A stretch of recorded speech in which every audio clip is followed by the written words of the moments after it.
October 22, 1907, outside the Knickerbocker Trust Company in New York City. A massive line stretches around the block. 18,000 depositors are waiting for their savings. By noon, $8 million is gone. The doors close, and the people in line lose everything.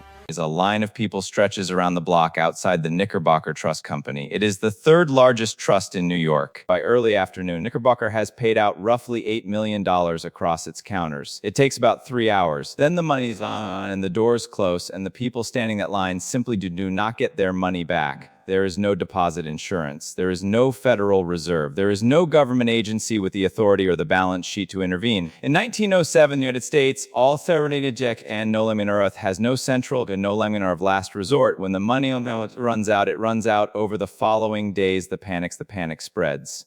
Trust after trust is bank after bank. Call money rates on Wall Street spike past 100%. The New York Stock Exchange comes within hours of closing because there is no cash left to settle trades. The entire American financial system is days from ceasing to function, and the man who stops it is not a government official. He is a 70-year-old private banker named John Pierpont Morgan, and over 3 weeks he will summon the presidents of the largest institutions in New York to his personal library on Madison Avenue, examine them and books himself, decide which of them lives and which of them dies, and on one night, remember, lock the doors and refuse to let them leave and refused to let them leave office. No office. He had not been elected. No statute gave him authority over anything. He was technically a private citizen with a bank, but he had spent 40 years assembling the American industrial economy, railroads, steel, shipping, and in the process had accumulated something no title conveys the credibility to be believed. When Morgan said an institution was sound, people believed it was sound, and that their belief made it so. That was the whole of his power. That was his power. His money, which was large but not large enough. A private citizen using his own, it is owned as Evan and his own money, it works. And it terrifies everyone because the lesson was 1919 Osavan gratitude. It is this no country can depend on one man's balance sheets. 6 years later, the United States creates the Federal Reserve. Now here's the part that should hold your attention. The Fed exists so that America would never again need a Morgan. And for a century, it worked. In 2008, the Fed became the backstop for the entire system, exactly as designed, but the Fed's own backstop is the United States Treasury. And the Treasury is 36 Treasury debt, adding roughly $2 trillion a year, paying over $1 trillion in interest. The question sign asks, is a balance sheet large enough to stop this?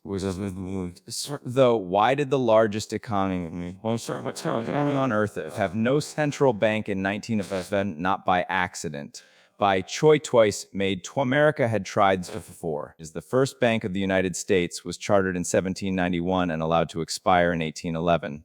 The second bank was chartered in 1816, and in the 1830s, Andrew Jackson destroyed it deliberately, publicly, as the central project of his presidency. He regarded a central bank as a concentration of power that would inevitably serve creditors and financiers at the expense of ordinary Americans. It hardened, and suspicion did not fade. It hardened into a permanent feature of American politics. For most of the 19th century, the idea of a national bank was politically radioactive. So the United States industrialized, built railroad across a continent, absorbed millions of immigrants, and became the largest economy in the world with no institution capable of generating liquidity to its own banking system. The country was running a modern financial economy on a monetary structure that assumed panics would survive. Between 1907, there were repeated banking crises. Region was survived.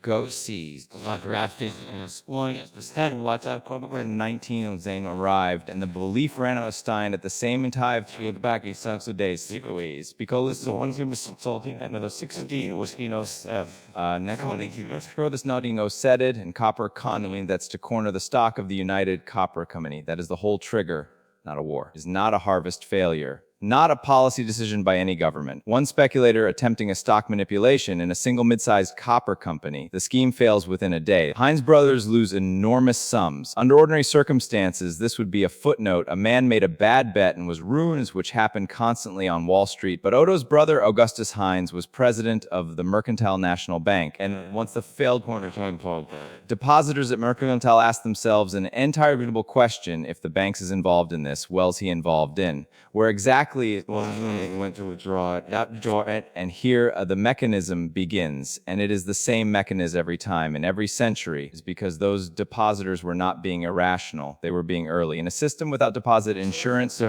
person at the front of the line gets paid and the person at the back does not. Once you stand that, standing in line is not panic, it is arithmetic. The run spread from Mercantile to other institutions associated with Hines and his business partner, Charles Morse. Then became looser at every step, until it was no longer a connection at all, just a growing suspicion that any institution might be next. Which brings us to October 20th, suspicion that any institution might be next. The National Credit Congress announced it would no longer act as clearing agent for the Knickerbocker Trust Company.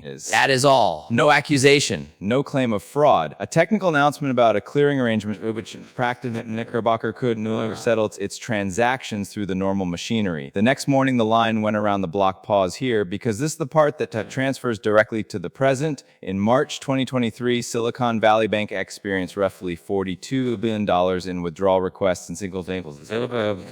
8 hours. There was no fraud. VB's problem was that it had long-anointed bonds were near zero, and was plus of market value, a completely visible, publicly disclosed position that sat there for months while nobody cares. Then a small number of people noticed and said so, and the information traveled through venture capital group chats faster than the bank could liquidate assets. Depositors, sophisticated ones running technology companies, did exactly what the depositors at Mercantile National did in 1907. They did the arithmetic.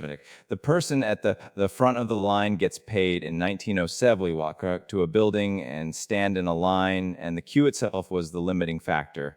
In 2023, it required us not get weaker. It got faster back to 1907, and to the detail that explains why the whole system was flammable. Knickerbocker was not a bank.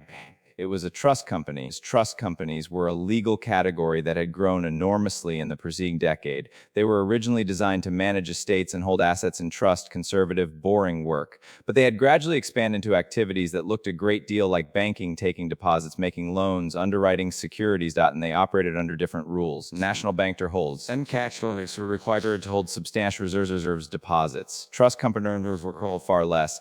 They were clearing a house on the same time. Positions, returns, and everyone understood everyone understood that trust companies were doing bank-like business with less protection. It was not a secret. It was a feature. The whole point was that the lighter rules allowed higher returns. Read that paragraph again, and then look at the modern financial system. The regulated banking sector today is the most heavily supervised part of the economy. Capital requirements, stress tests, deposits, access to Federal Reserve's lending facilities, and precisely because that supervision is expensive and regulated outside it. Private credit funds, non-bank mortgage lenders, hedge funds doing leveraged trades in government bonds. This sector is often called shadow banking, which sounds sinister and isn't meant to be. It simply means financial activity that functions like banking but sits outside the banking perimeter. Estimates of its size run into the tens of trillions of dollars globally. These institutions do bank-like business with lighter rules and higher returns, and money flows to them because returns are better.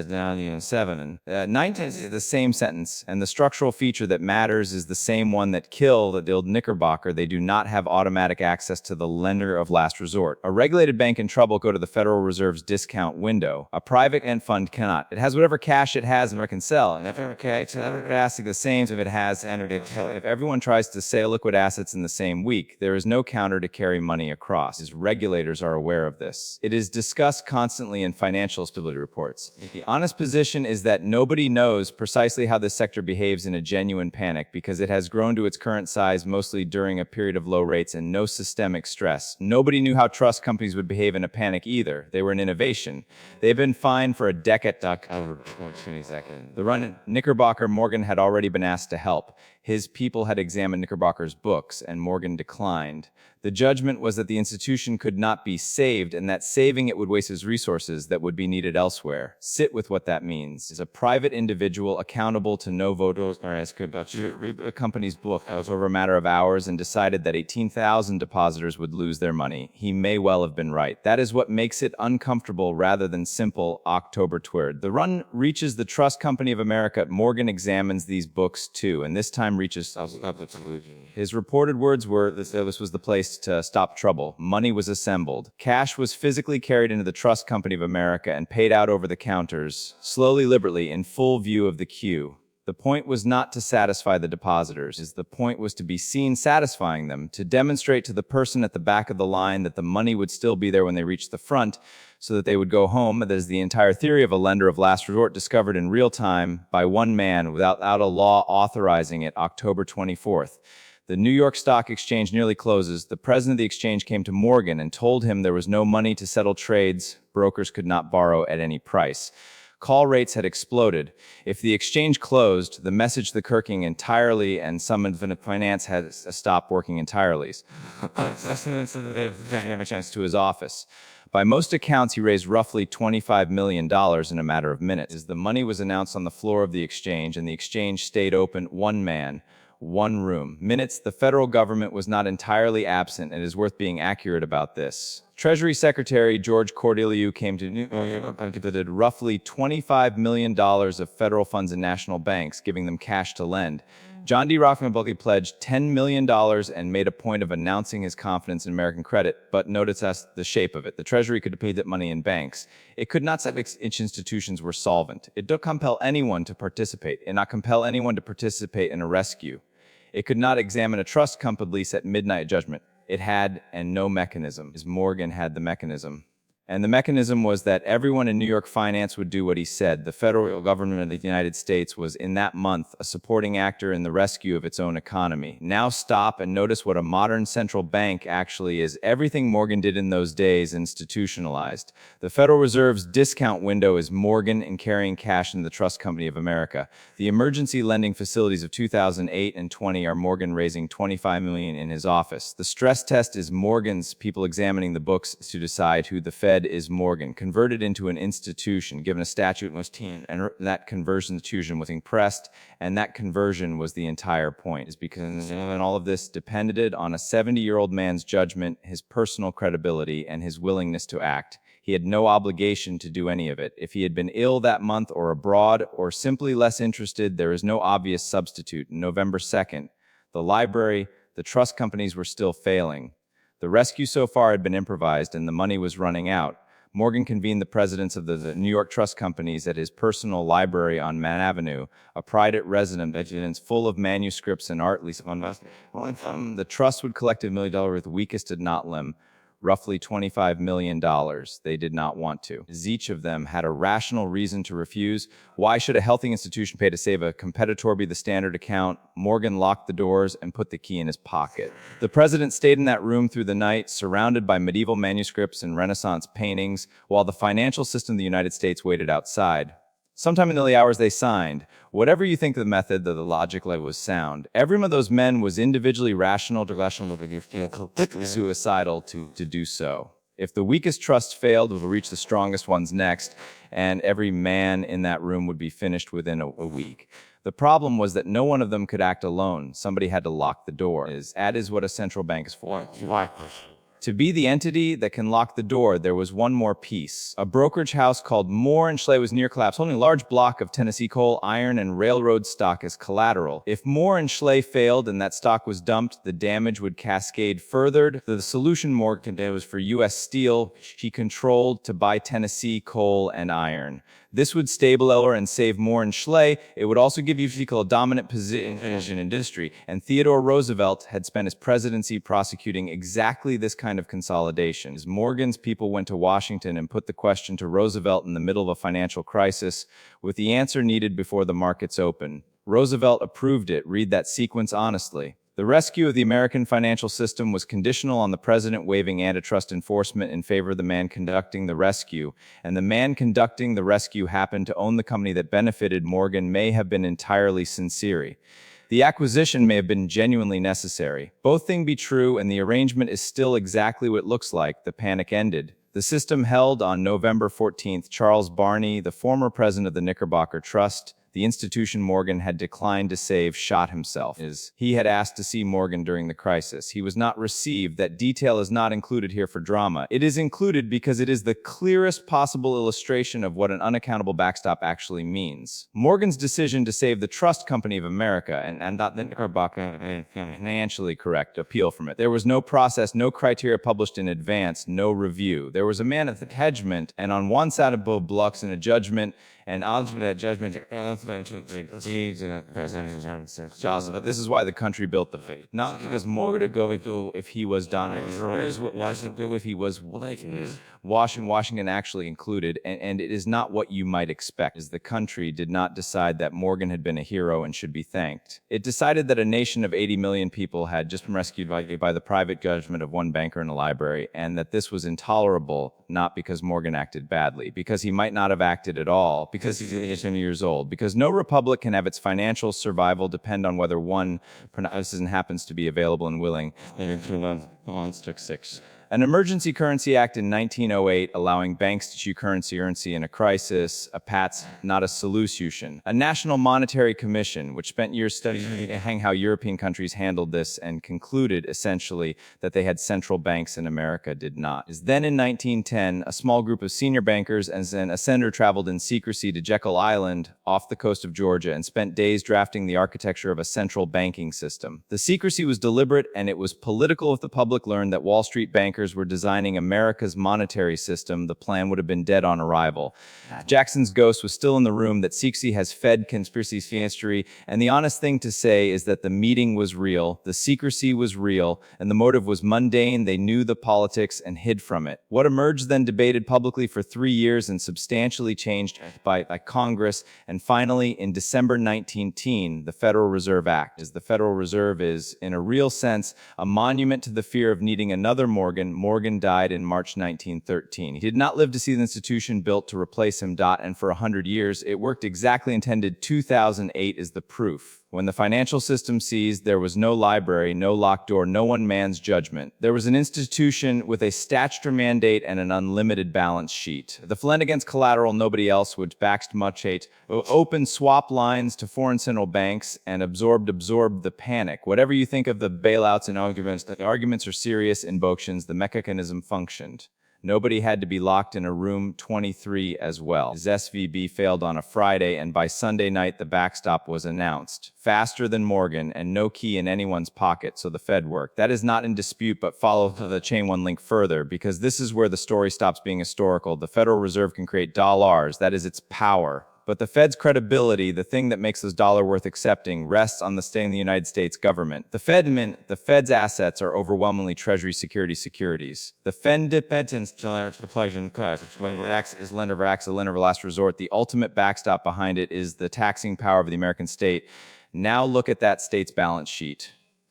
$36 trillion in debt is roughly $2 trillion added every year in normal years, not crisis years. Interest payments have crossed $1 trillion annually, more than the entire budget, purely to service what already exists. In 2008, the Treasury's debt was around $10 trillion. The backstop had room. Every crisis response of the last 20 years has been financed by expanding the government's balance sheet, which means each rescue leaves the backstop smaller relative to the next problem. The 1907 stop this was answered in 1913 by pointing at the United States government to stop this with the United States government. But the government's own arithmetic has changed enormously, and nobody has proposed a new answer. This is where I have to be careful, because there's a lazy version of this argument, and it is wrong. The United States is not going to run out of dollars. It issues them. A country that borrows its own currency cannot be forced into default the way Argentina or Greece can. Anyone telling you America will simply be unable to pay is misunderstanding the mechanism and usually selling something. The real constraint is not solvency. It is credibility. The Fed's power in a crisis comes from the fact that when it says it will whatever is necessary, the market believes it.